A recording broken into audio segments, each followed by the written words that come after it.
Welcome to today's Farm Life. I'm Doug Cunningham. We're talking with Glenn Muller, the South Dakota Pork Producers Council Executive Director, and we're talking about Proposition 12 is where we're going to head down that road. First of all, to kind of bring everyone up to speed, the Proposition 12, the animal health welfare thing that they have going on in California. Proposition 12 is basically a rewrite or a revision or an updated version of Proposition 2 that passed a few years ago. Would that be fair to say that, Glenn? Yes, sir. That would be fair, Doug. It's just a little more specific and a few more teeth in it. Okay, and then it was challenged in the courts under the premises that it was trying to set the law of the land for all 50 states and interstate commerce and things, but that was defeated. And now here we are ready to go into effect on January 1st out in California. Is it animal welfare is what they're concerned about? Is that why we have Proposition 12, or why are we doing this? Well, it defines the cruel manner in which they perceive that animals are being handled, and it's directed at egg-laying hens, veal cattle, and then breeding hogs. Right. So basically beef, poultry, and hog producers all should be aware. As we all know, what happens out west typically or usually affects the rest eventually.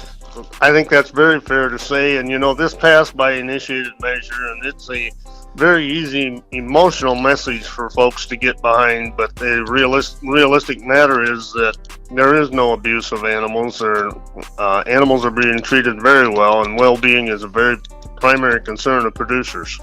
What I understand is hogs or chickens or both have to have so many square feet per animal. Is that right, as far as like a free-range animal? Is that correct?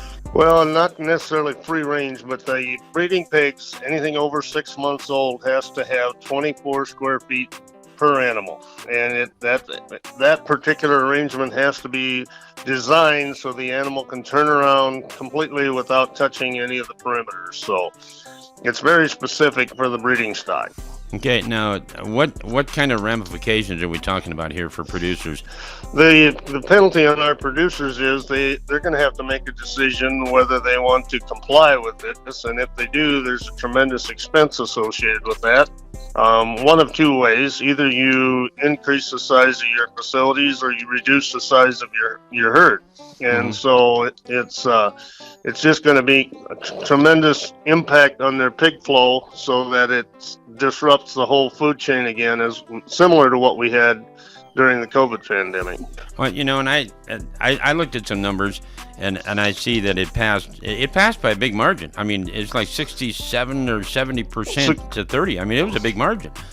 Yeah, 63% is what it's approved by, but I think there was a lot of misconceptions or perceptions out there that this would address, without looking at the total impact, what it might do to the feed costs and the food costs for those consumers out there as well. I think they were strictly looking at the animal well-being based on perceptions they had or fear of the unknown, and not taking into consideration what the impact would be on their food costs. Oh, it's funny you say that, because another number that stuck out in my mind is 60-some%, 65, 64% of the people are concerned about the well-being of the animal. I mean, I don't know if that's an emotional thing, or if they just don't get it, or they don't understand. Well, I think you look at California, they consume about 14 to 15% of the pork that's consumed in the United States, but yet they have a very limited amount of production. Less than 1% of the pigs are produced in California. So what they know about production, they're hearing through the media or sources that may not be giving them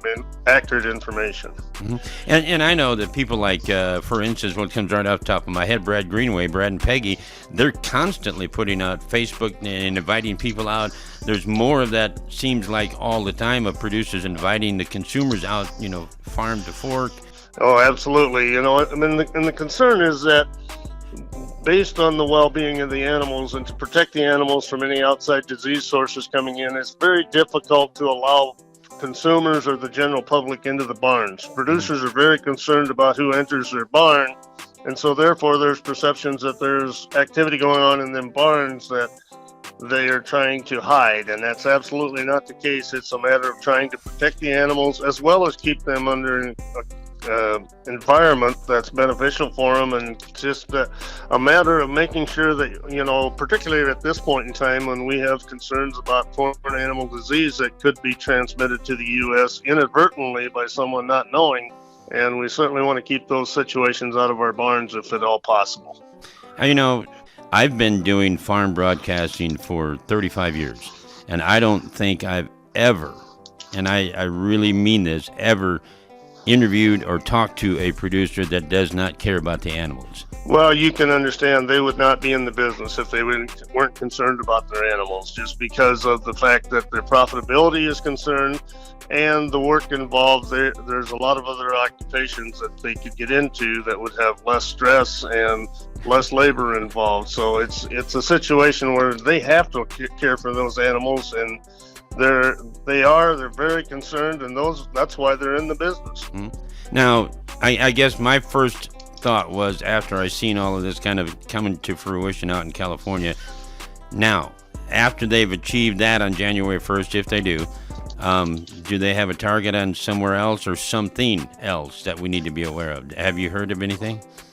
Well, I think their end result is to limit or eliminate animal protein as a source of protein in the diet. If you look at who's behind these initiated measures, that's the end result. Either doing it by making it so restrictive or increasing the price of the animal protein that it's not going to be a competitive market for the consumer. And I think the end result would be to eliminate all animal protein from the diet. I just kind of hold my breath thinking that, okay, now who are they going to go after? Which state are they going to go after? What are they going to go after next? I don't see anything coming out of South Dakota. We've been very fortunate to have legislature and the general public that understands our business. We understand the volume of business that's done in South Dakota, and we don't have the highly capitalized extremists that are out there trying to move their agenda forward in South Dakota. Now, could they come through an initiated measure? Very possibly, but I think our legislature, I will say, has been very supportive of agriculture in South Dakota. And we all need to be aware of our neighbors in the business, because our neighbors in the business are in the business because they care, correct? That's exactly right. And in rural America, the business is what keeps our young people coming back to the communities, and we need to keep production agriculture viable.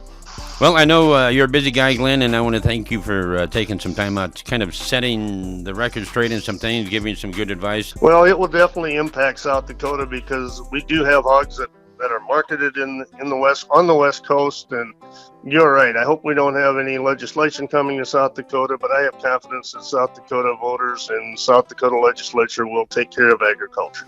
Sounds good. Thank you very much, Glenn, for taking the time. Thank you. You bet. Thanks. Feel good about what you do today, because what you do today is very important. Until next time, for today's Farm Life, I'm Doug Cunningham.